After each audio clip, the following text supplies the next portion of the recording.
Outra aplicação das leis de Newton ocorre no que nós chamamos de força de tração. Tá? A força de tração ela é uma força que é transmitida, tá? Sempre através de um fio. Tá? Esse fio a gente vai chamar ele de fio ideal, porque é como se ele não tivesse massa, né? A massa dele pode ser desprezada, e ele tem uma capacidade de funcionamento perfeito. Isso é, ele conseguiria funcionar sem arrebentar, sem grandes problemas. Então, toda vez que nós tivermos um fio ligando dois objetos ao outro, e eu aplicar uma força, por exemplo, eu tenho dois carros ligados por uma corda, o carro da frente vai puxar o outro carro através desse fio. A força que o carro aqui da frente exerce consegue puxar o outro através dessa força de tração. Da mesma forma, se a gente tem que puxar um carro, né? No caso aqui, geralmente acontece quando o Jeep ele atola, né, na lama, você tem que amarrar isso aqui numa árvore para conseguir tracionar ele de volta. Tá? E nós temos aqui um caso, né? Por exemplo, o Homem-Aranha, quando ele fica pendurado na teia, a teia sustenta o corpo dele com base nessa força de tração. Então, o cálculo dela depende muito da situação que a gente está considerando. Vamos ver duas situações aqui. Tá? Então, imagina que o Homem-Aranha está pendurado na teia, e aí a gente quer saber qual que é a força que sustenta o Homem-Aranha. Qual que é a força aqui na teia para o Homem-Aranha não cair? Tá? A gente está vendo que o Homem-Aranha está parado.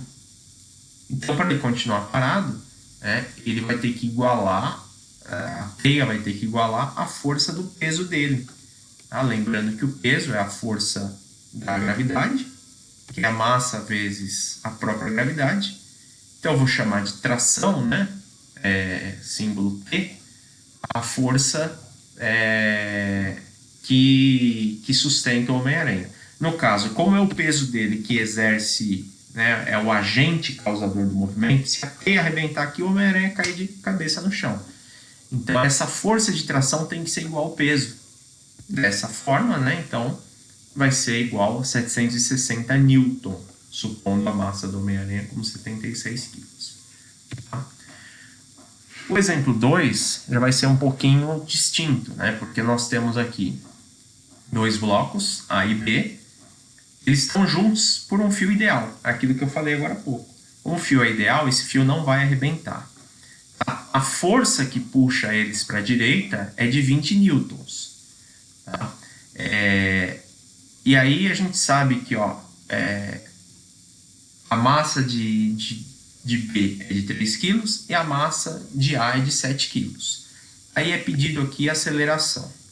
Bom, então a gente já percebeu que para calcular a aceleração, eu vou sempre precisar me lembrar da fórmula principal. F é igual a m vezes A.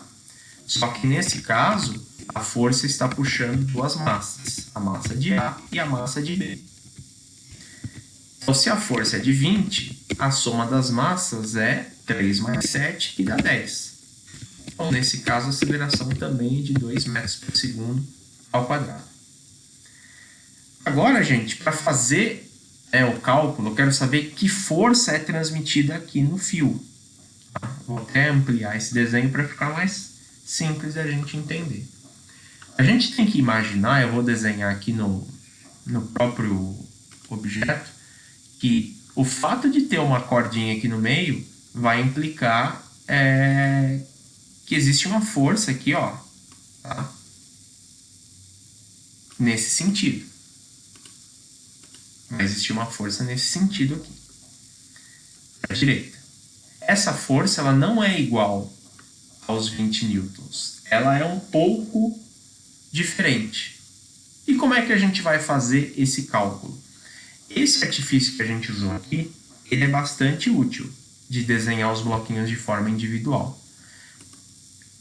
Eu vou representar o A de forma individual, vou até copiar daqui para ser mais simples, tá?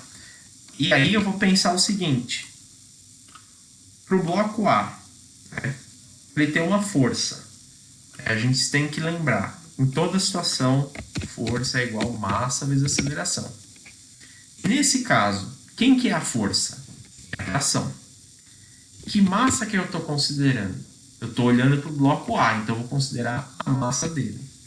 Tá? Então, é massa de vezes a aceleração que a gente já calculou. Portanto, a tração vai ser 7 vezes 2, que dá 14 newton. Então, veja só. Eu olhei para o bloco de forma individual para perceber qual é a força que age nele. Tá?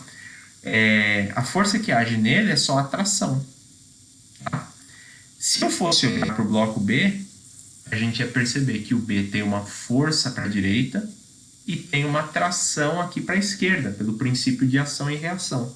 E aí o cálculo seria um pouco diferente.